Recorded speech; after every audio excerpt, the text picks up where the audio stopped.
In 1978, Clint Eastwood, the granite-faced icon of American stoicism, did something inexplicable.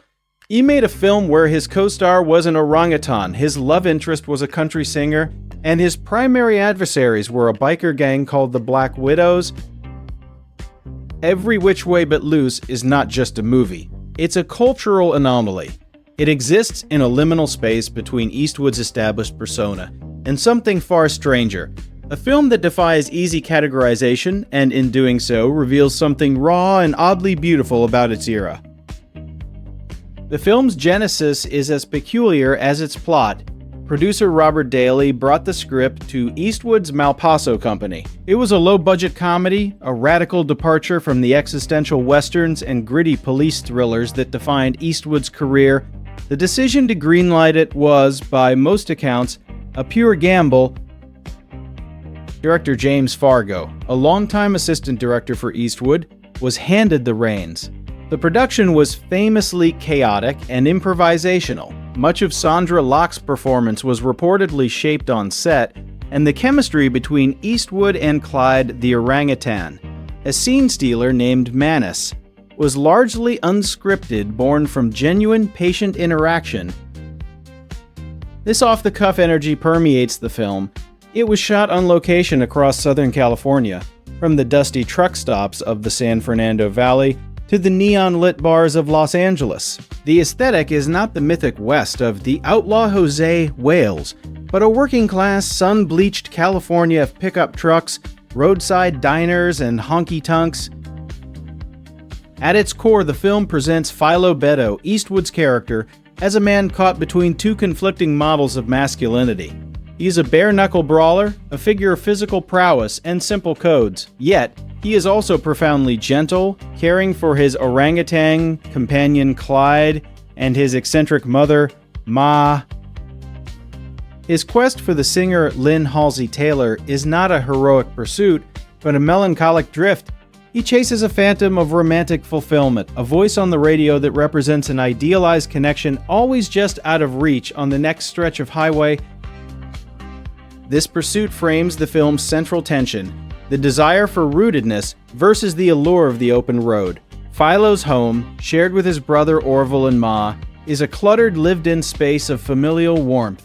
The road, however, promises freedom, adventure, and the possibility of Lynn.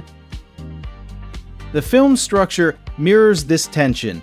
It is less a traditional narrative and more a series of vignettes, a fight here, a comedic misadventure with Clyde there, a poignant moment with Ma. It feels episodic, like chapters from a picaresque novel about a modern-day knight-errant whose steed is a battered truck and whose squire is an ape. The Black Widows, led by the pompous Dallas, function as absurdist antagonists.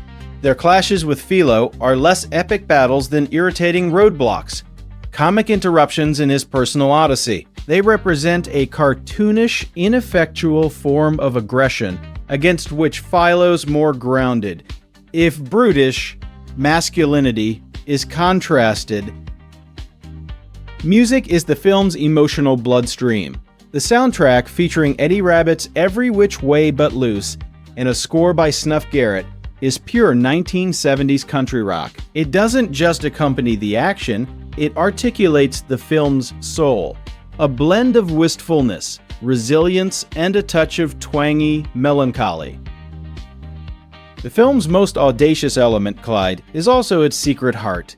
He is not merely a gag. Clyde represents unfiltered instinct and loyal companionship. In a film about a man struggling to express his feelings, Clyde acts them out physically. His hugs, his mischief, his protective rage are a pure expression of the bond Philo struggles to voice. Critics at the time were baffled. It was dismissed as a bizarre, lowbrow detour for Eastwood. Yet, audiences connected with it profoundly. It became Eastwood's highest-grossing film up to that point, not as a triumph of his iconic toughness, but as an embrace of his vulnerability and comic timing. This disconnect between critical dismissal and popular embrace is key. Every Which Way But Loose spoke to an America that was itself in transition. Post-Watergate, pre-Reagan, searching for uncomplicated heroes but finding comfort in flawed, wandering ones instead. The film's conclusion is telling. Philo doesn't win Lynn. He doesn't defeat the Black Widows in a definitive showdown. He simply returns home, to Ma and Orville and Clyde. The quest ends not with a prize, but with a return to the imperfect, messy community he already had.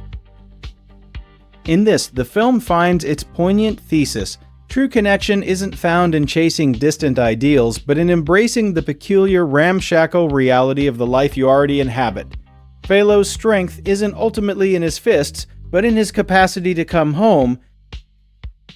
Every Which Way But Loose endures not as a masterpiece of craft, but as a singular artifact.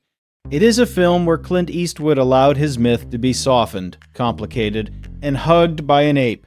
It is a poem about loneliness written in the vernacular of truck stops and bar fights.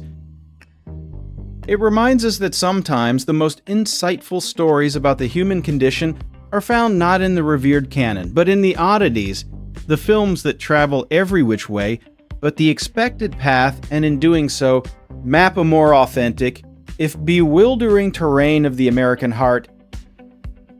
Thank you for watching until the end.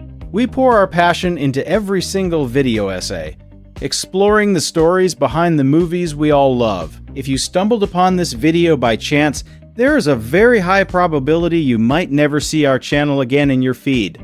So please take a moment to hit that subscribe button, leave a like, and ring the bell. We are actively growing this community of cinema lovers, and your support is what helps us make our content better and more insightful every single day.